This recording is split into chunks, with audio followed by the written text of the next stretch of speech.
Oi pessoal, nossas conversas foram muito boas lá nos nossos bate-papos na sala virtual e uma coisa ficou muito clara, né? A importância que direitos para o trabalhador têm.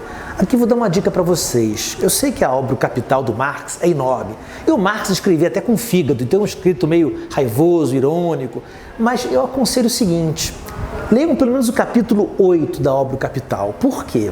O capítulo 8 fala sobre a questão da jornada de trabalho, do tempo dedicado ao trabalho, de você ir trabalhar muito cedo, quando nem dia é, e sair quando já a noite voltou a ser.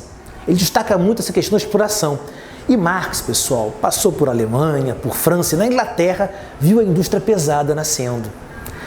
Tem uma frase muito boa que ele usa nessa primeira parte, tá? nesse capítulo 8 da obra O Capital. Ele fala o seguinte: do que adianta uma declaração pomposa de direitos, né? Porque melhor seria uma lei limitando jornada. A gente sabe que o Marx não apostava muito no direito para proteger o trabalhador, tudo bem, mas nesse aspecto fazia uma exceção.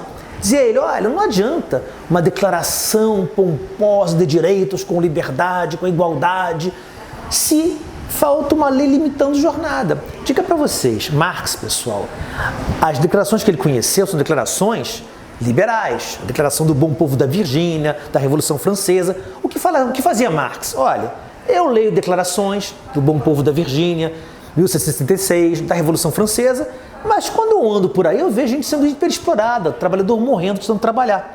Então Marx não apostava muito em declaração de direitos. Agora, claro, ele não viu nascer a Organização Internacional do Trabalho, não viu leis trabalhistas ganhando corpo, mas uma coisa interessante, né?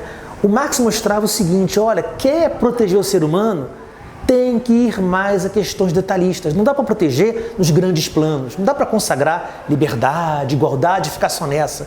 O ser humano tem necessidades mais básicas, mais concretas. É o que eu sempre falo para as pessoas, tudo bem, é muito interessante discutir feto anencéfalo, aborto, pena de morte, é muito interessante discutir isso tudo.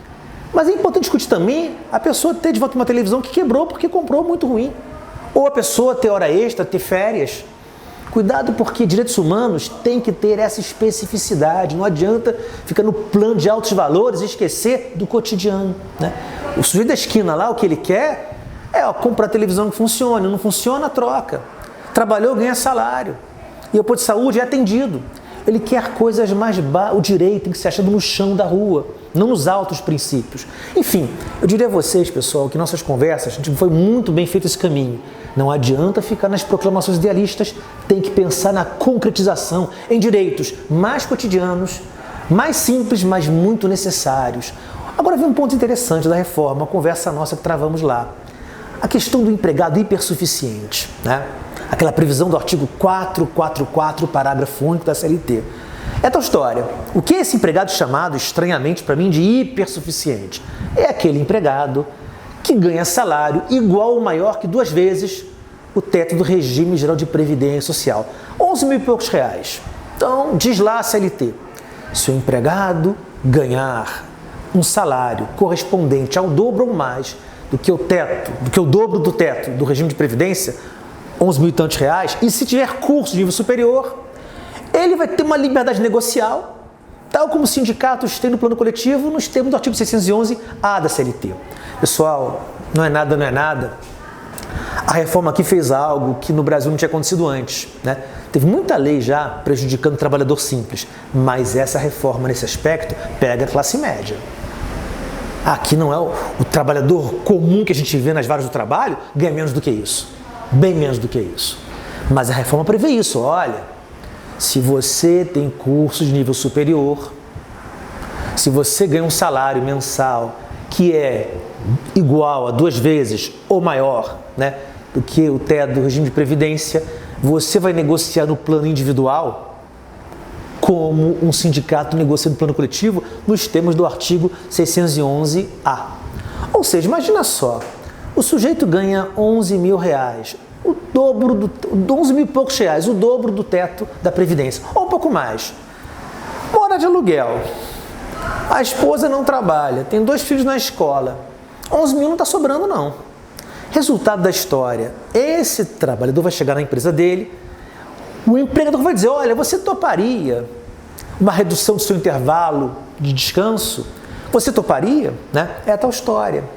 O homem necessitado não é um homem livre. Mais necessidades tenho, menos liberdade exerço. Resultado, pessoal, esse é outro ponto complicado. Porque se está criando uma negociação num campo onde negociação não haverá. O empregador vai poder impor. Vou dar um outro exemplo. O sujeito é um engenheiro de uma empresa e ele trabalha em ambiente insalubre. Está no chão da fábrica ainda. Faz jus ao adicional por trabalho insalubre. Aí vamos pensar a lógica da reforma. Então, eu sou engenheiro, na fábrica onde eu trabalho o ambiente é insalubre, eu recebo o adicional por trabalho insalubre. E, pela lei, usando a lei, a norma regulamentadora, meu adicional seria de 40%. Pela lei. Aí o 611A, inciso 12, prevê lá, né? Prevê no inciso 12, prevê que você pode reduzir o enquadramento por acordo coletivo. Aí o acordo coletivo de 20, 40, desculpem, cai para 20. Aí já é uma convenção coletiva. Aí, como ele ganha o dobro ou mais do que o teto da Previdência, o empregador pergunta para ele: fulano, você que ganhava 40 à luz da lei, que passou a 20 com o acordo coletivo, não topa ganhar 10%? Pessoal, por que razão alguém vai querer ganhar menos? Né? É tipo da coisa, uma das coisas mais complicadas no campo da moral é perguntar para alguém algo cuja resposta é óbvia. Está na cara que ele prefere 20, aliás, preferiria 40. Então, cuidado com o seguinte, esse empregado vai dizer o seguinte: olha, e se eu disser não? Não, eu vou ficar com os 20, eu queria os 40 da lei, mas como o acordo que eu falou em 20, os 20 é o que sobrou para mim, mas quero ficar nos 20. Pessoal, no Brasil, o empregador, para dispensar, não tem que declinar um motivo. Né? A gente sabe que, muitas vezes, o que norteia um comportamento é o temor de um mal maior. Então, evidentemente, que muito empregado vai aceitar esses 10%, não mais 20%, já tendo perdido os 40%. Por quê? Melhor 10% e o emprego do que tentar 20% não tem emprego nenhum. Então, cuidado, porque notem, esse é um outro ponto complicado. Digo para você o seguinte, eu não descartaria discutir menor proteção para altos empregados. Pessoal, a gente sabe que o dia de trabalho lida com o alto empregado. Aquele que ganha 80 mil, 90 mil reais. Aquele sujeito que, se a empresa o dispensa, o concorrente contrata. Aquele trabalhador que no trabalho dele tem muito valor agregado, o trabalho que ele faz, outros não fazem, ele não é substituível. Esse sujeito, ele pode nadar no mercado mais fácil, por salário que tem, prestígio profissional que tem, qualificação que tem. Agora, botar isso no nível que colocaram, gente, repito, eu aceitaria discutir o seguinte: trabalhadores de salário mais alto, menos proteção. Mas tinha que ser muito mais alto do que isso. Pessoal, 11 mil reais... tira a pessoa longe da pobreza, mas bota na classe média, média. Não está muito acima, não. E pense no seguinte, vai que o sujeito está com uma esposa que não trabalha ou ganha pouco, tem filhos na escola, paga aluguel ainda. Ele não tem essa liberdade toda, o emprego para ele tende a ser imprescindível. Então essa é uma questão bastante perversa, porque você está franqueando uma negociação num espaço no qual ela não vai acontecer. Repito, a lei fala em 40%, o adicional de trabalho insalubre. Aí a acordo coletivo reduz para 20%. Ele vai reduzir para 10%? Ou seja, por qual razão vai querer ele ganhar menos? Lembrando o seguinte, pessoal, não se esqueçam do artigo 189 da CLT. O que ele fala? Trabalho insalubre é trabalhar em ambiente no qual há um agente agressivo acima do tolerável. Ou seja, o 189 da CLT, quando desenha a salubridade, diz o seguinte: olha, o empregador vai poder matar o empregado aos pouquinhos. Se você faz trabalho insalubre, você adoece, porque algum fator físico, químico, biológico vai corroendo sua saúde. Então é claro que tem que ser pago o valor correto em troca disso. Gente, não dá para sonhar com erradicar trabalho insalubre. Enquanto houver hospital funcionando, vai ter trabalho insalubre, porque vai ter lixo hospitalar, matadouro funcionando, agrotóxico. Pessoal, não dá para se livrar do trabalho insalubre, ele é socialmente imprescindível. Mas quem o faz, já que a saúde paga um preço, é fundamental remunerar a pessoa, o adicional se explica. Outra questão interessante e perversa, o 611B, parágrafo único. A gente sabe que o 611B prevê aquilo que a lei prevalece, aquilo que a lei se impõe. Se está no 611B, não dá para ter negociação coletiva, acordo coletivo para baixo da lei. Mas o que fala o parágrafo único de 611? Fala, parágrafo único, que as normas de intervalo e duração do trabalho não são de saúde do trabalhador, pessoal. Não dá para a lei contestar verdades científicas que outras ciências constroem. Não dá para você botar nenhuma ficção dessas. Olha, as regras quanto à duração do trabalho e intervalos não são de saúde do trabalhador, pessoal. Se eu trabalho em excesso e não descanso, é evidente que a minha saúde vai ser afetada por isso. Cuidado com o seguinte, é muito grave quando a lei prevê o que não é verdade, gente. Tem horas que a lei faz isso. Exemplo, citação por edital. Eu não sei onde a pessoa está, mas ela é o réu de uma ação. Não há encontro. Aí eu cito por edital. É uma ficção da lei. Vou tratar como citado que no fundo não foi citado, nunca foi encontrado. Então tudo bem, tem horas que a lei vai fazer lá as suas ficções, mas não numa questão como essa. Não no tema saúde. Esse é um tema incompatível com ficções. Resultado, essa é uma norma que você tem muita dificuldade em aceitar quando pensa em direitos humanos. Você não vai poder afirmar numa lei que a questão da duração do trabalho e de intervalos não tem ligação com a saúde. Por óbvio que tem. Se eu trabalhar a exaustão sem descansar, eu vou adoecer. É tal história, é só você fazer uma operação de trabalho escravo e ver um sujeito lá cortando cana a vida toda. Ver a fisionomia, as mãos dele. Ver se o tempo de trabalho, a falta de descanso não afetaram ele. Então esse é um ponto grave, é um ponto desumano nessa hora. Você não pode afirmar que trabalho sem limitação de jornada, que trabalho a exaustão, que falta de intervalos não afeta a saúde. É tal história, pessoal. A reforma fala que o intervalo de uma hora pode ir para meia hora, né? Tá lá, artigo 611A, inciso 3.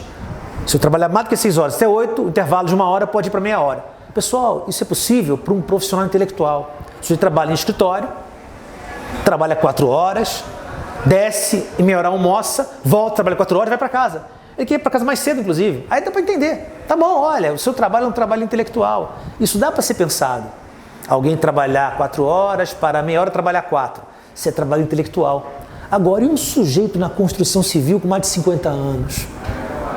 Subindo, descendo, carregando peso. Trabalha 4 horas para meia hora só? Aí que tá. Para o trabalho intelectual, o repouso, o intervalo, é para esfriar a cabeça, é para se alimentar. Para quem faz trabalho braço, é para descansar mesmo. O cara tem que parar para se recuperar e se fica mais velho, ainda mais. Então, cuidado, que são essas questões que a reforma, não encara a reforma, tratou o trabalhador como uma abstração. Mas o ser humano tem dramas, tem família para sustentar, tem filho que fica doente, tem esposa desempregada, tem idade que vem, a musculatura fica mais fraca. Então esse é o problema, é uma reforma muito ligada a uma desumanização do trabalhador. Pessoal, o que acabou ficando sintetizado? A grande questão é qual é a natureza dos chamados direitos do trabalhador. Por quê? De um lado, esses direitos que o trabalhador tem são direitos pessoais, ou também chamados obrigacionais. Por quê? Porque se inserem num contrato. Aliás, a reforma enfatiza muito isso, como falamos na nossa conversa, aquela ideia do império dos contratos.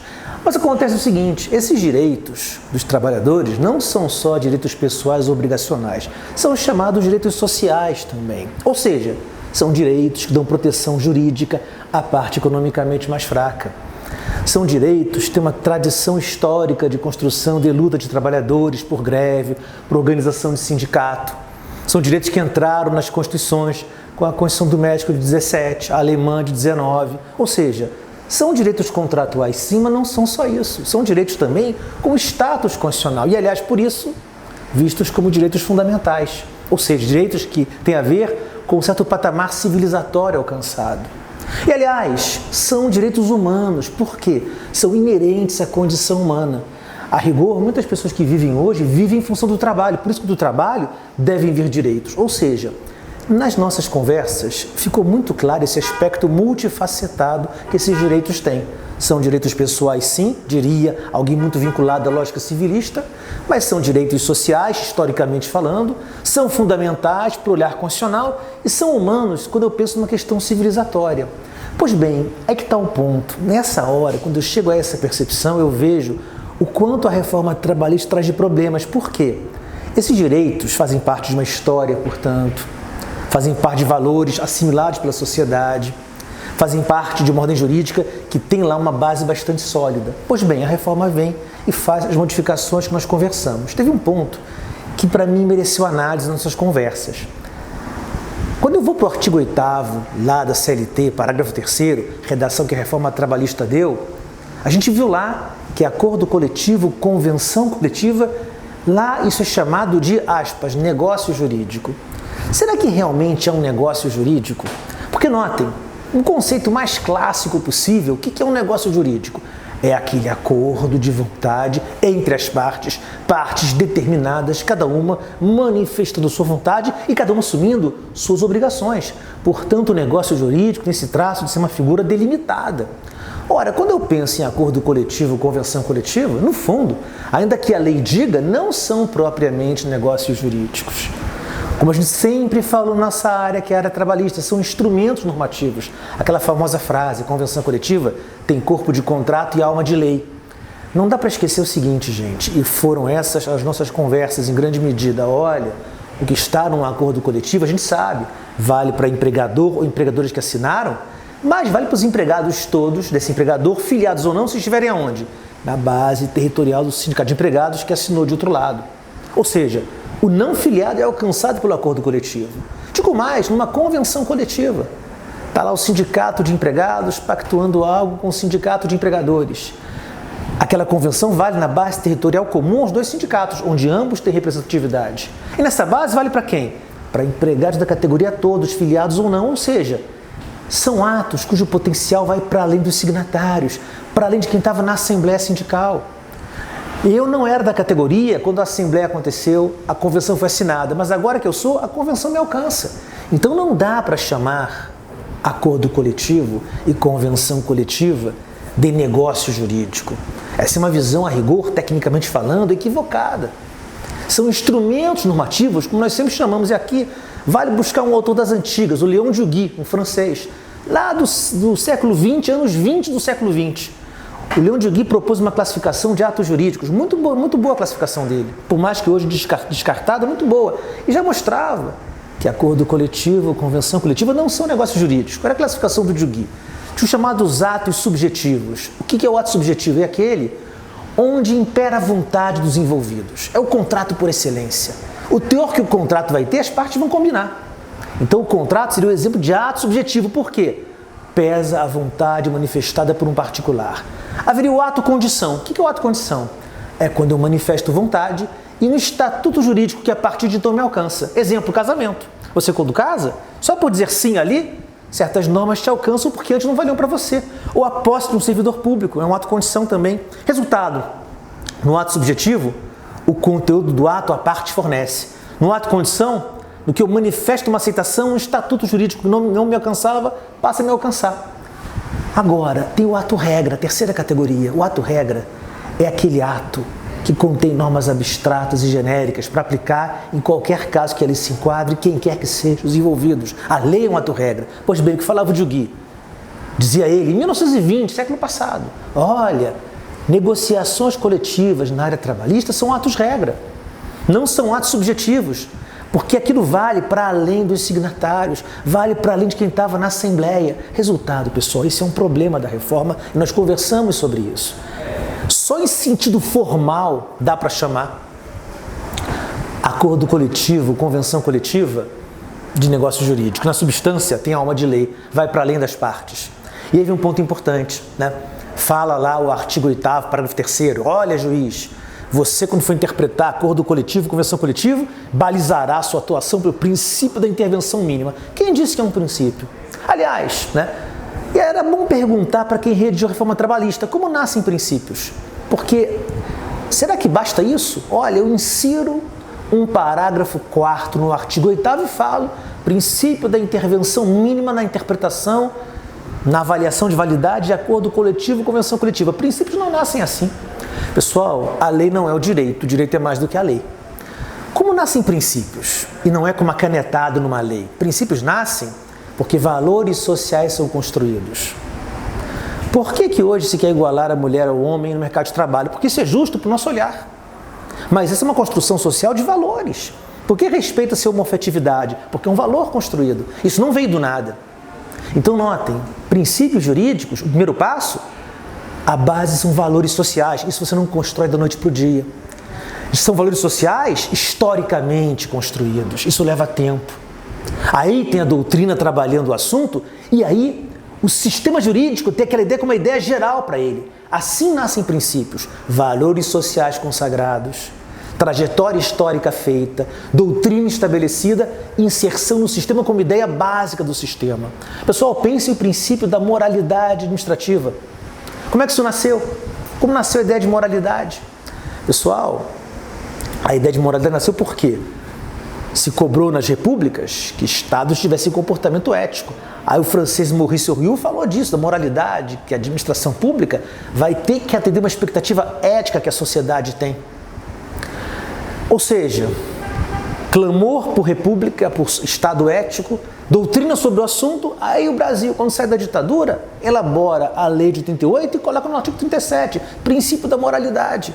Esse princípio tem toda essa trajetória. Começou nas preocupações com a ética por parte do Estado perante a sociedade, passou por Maurice Horriot falando sobre moralidade como ideia teórica. Esse valor foi sendo construído e uma hora apareceu na Constituição para nortear o quê? Nortear os comportamentos todos da administração pública.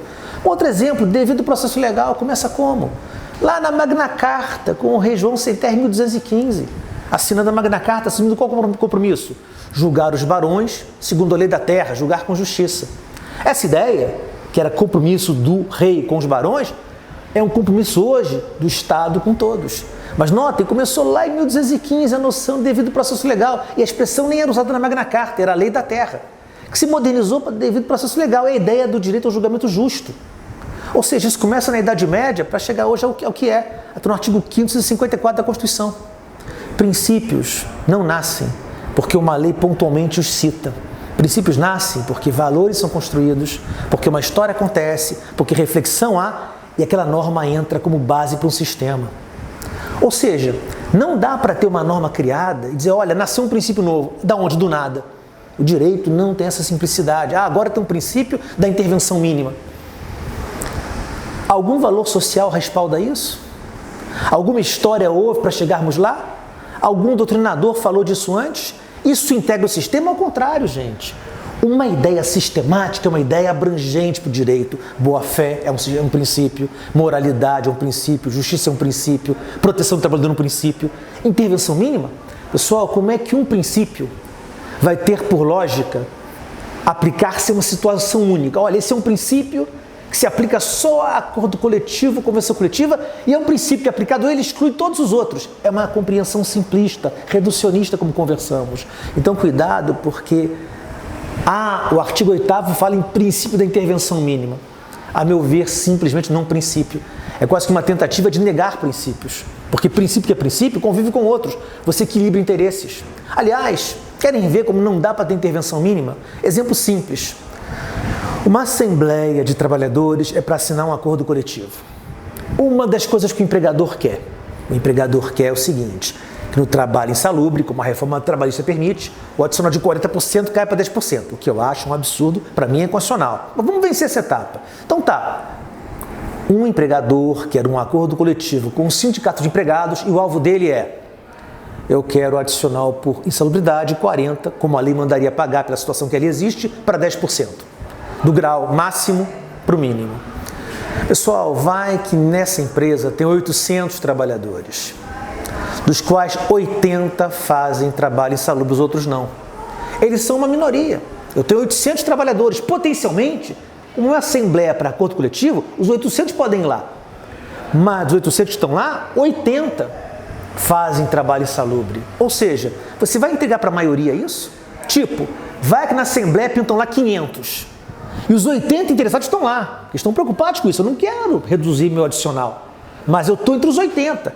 Então 500 lá, qual é a chance de 80 derrotarem 500? Se houver solidariedade, matou o problema. E se não houver? E se houver o tal insolidarismo? Olha, isso não é direito do meu empregador que não me afeta, vota a favor. Até porque outra coisa pode vir em troca. Ou seja, democracia não pode ser ditadura da maioria. Não vai dar para ter intervenção mínima se uma minoria é prejudicada.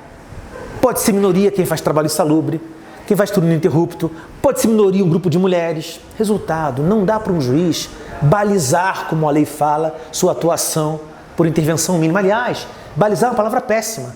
O juiz tem que analisar, julgar, apreciar, balizar da ideia de impor limite. E não dá para impor limite se o tema é principiológico. Então, é um dado curioso. A reforma criou um princípio cujo alvo vai ser uma figura isolada. Princípios têm, por lógica, não ser isolados, ser abrangentes para informar o sistema como um todo. Então, cuidado, porque em nossas conversas, essas questões ficaram claras. Um outro exemplo, o 59A. Para a gente pensar a questão também, como conversamos, de opressão do trabalhador. Aquela previsão de 59A. Ou seja, você pode, eventualmente, fazer uma jornada de 12 horas, direto, por acordo individual escrito, acordo coletivo, convenção coletiva, e com os intervalos indenizados. Nem intervalo você vai ter, 12 horas sem comer. Pessoal, essa norma como está, ela é um perigo. Por quê?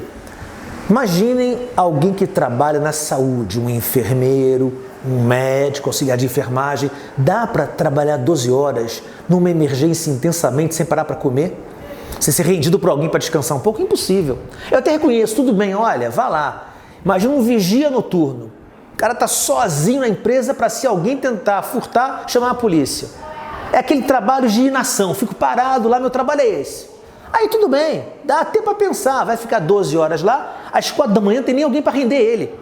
Aí tá bom, ele está lá 12 horas, uma hora vai parar, vai comer. Mas nota, é um trabalho muito menos intenso. Aí tudo bem, dá até para pensar nisso. Olha, um vigia noturno. Ele fica lá vigiando, a rigor, sem grande esforço físico, é só ficar atento. Aí não tem grande problema. Ele pode ficar 12 horas lá e uma hora vai comer enquanto está lá de olho nas coisas. Agora, isso é exceção. O que o 59A fez foi criar uma ideia generalizante. Olha, quem quer que faça 12 horas pode trabalhar direto sem comer. Isso não se sustenta. Aí sim você ofende direitos humanos. Então cuidado, porque a reforma, ela seguiu um caminho muito ruim. Notem, ninguém vai negar que o Brasil tem que melhorar no campo da produtividade. Mas tem que melhorar como? Com criatividade empresarial, com inovação tecnológica, com boas ideias, não com o aumento puro e simples da exploração. Né? Esse é o nosso defeito. O Brasil sempre procura as soluções que são as mais, por assim dizer, grotescas. Né? Como é que um país consegue desenvolver aqui essa economia? Repito, inovação tecnológica, criatividade, empreendedorismo. Né? Tem muitas coisas boas para serem feitas. Não é, vou cobrar que ele trabalhe mais para eu ganhar mais. Não dá para ser aquela lógica da fazenda escravocrata. Produção baixou? Aumenta o tempo de trabalho e diminui a comida do escravo. Porque no fundo o Brasil não se livra disso, ele não consegue ser moderno nesse aspecto. Não é porque você faz uma lei que aumenta a exploração que você virou moderno. Esse foi o nosso bate-papo lá. Obrigado, gente. Podem mandar dúvidas para mim.